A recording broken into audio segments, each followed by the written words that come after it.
মুর্শিদাবাদ কাণ্ডে মৃত হরগোবিন্দ দাস এবং চন্দন দাসের পরিবার আশ্রয় নিয়েছে সল্টলেকে। ইতিমধ্যেই পুলিশের বিরুদ্ধে হয়রানির অভিযোগ তুলে কলকাতা হাইকোর্টের দ্বারস্থ হয়েছে পরিবার। শুরু থেকেই তাদের পাশে দাঁড়িয়েছে বিজেপি। রবিবার দুপুর থেকে এই পরিবারটি বিরোধী দলনেতা শুভেন্দু অধিকারী সল্টলেকের বাসভবনেই ছিল। হরগোবিন্দ দাসের ছেলে তথা চন্দন দাসের ভাই সমর্থ দাসের সঙ্গে দেখা করে পরিবারের পাশে থাকার আশ্বাস দিয়েছেন বিরোধী দলনেতা।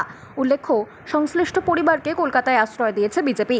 তবে পরিবারের সদস্যকে অপহরণের অভিযোগে বিধাননগর পুলিশকে সঙ্গে নিয়ে সল্টলেকের বাড়িতে রবিবার সকালে হানাও দিয়েছে মুর্শিদাবাদ পুলিশ।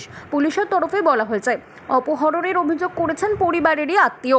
যদিও হরগোবিন্দ দাসের ছোট ছেলে সোমবার সন্ধ্যায় প্রকাশ্য দাবি করেন, পুলিশের পক্ষ থেকে তাকে জোর করে বয়ান লিখিয়ে নেওয়ার চেষ্টা চলছে। এমনকি তারা স্বেচ্ছায় কলকাতায় এসেছেন। বিষয়টা হচ্ছে, এরা পুলিশের এগেনস্টে সিবিআই করার জন্য কলকাতাতে এসেছে, কিন্তু যে কায়দায় এখানে কালকে ঘর ভাঙা হয়েছে, ওনারা যা ছিলেন মহিলারা কতগুলো বাচ্চা নিয়ে, হ্যাটসঅপ।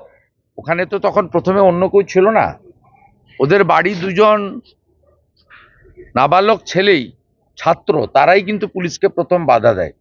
এর ফলে 1 ঘন্টা সময় পেয়ে লয়ার বা বিজেপির নেতারা, বিশেষ করে সজল ঘোষ, তরুণজ্যোতি তেওয়ারি, শঙ্কুদেব পণ্ডা, কৌস্তব বাগচি, পীযূষ কানোরিয়া এবং আরও অনেকে, আমাদের লয়ার সূর্যনীল সহ অনেকেই, কৌস্তব সহ লয়ার সহ অনেকেই পৌঁছে, আমাদের মহিলা লয়াররাও পৌঁছে যায়, সাধারণ মানুষও যুক্ত হয়, জানার দেবাশিস জানাও আছে, অনেকেই এসছে, প্রতিবাদে সামিল হয়েছে।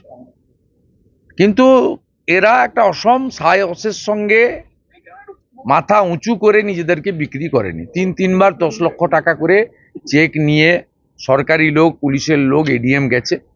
ইনার মা এবং এনার বৌদি এবং ইনি নিজেও বলেছেন, আমরা বিচার চাই। আর এই সরকারের পুলিশের জন্য আমার বাবা ও দাদা খুন হয়েছে, আমরা অন্য সবার সাহায্য নিব, কিন্তু আমরা পশ্চিমবঙ্গ সরকারের সাহায্য নিব না।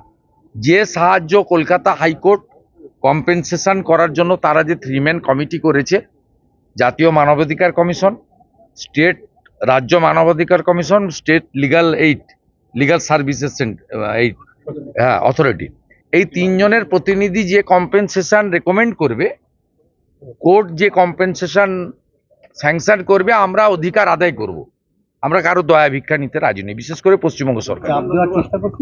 চাপ তো দেওয়ার চেষ্টা করছিল, প্লাস ওই আবার টাকা নেওয়ার কথা বলছিল, চাকরি দেওয়ার কথা বলছিল। আমি টাকাও নেবো না, চাকরিও নেবো না। বাংলা খবর, আপনার রাজনীতি, আপনার আওয়াজ।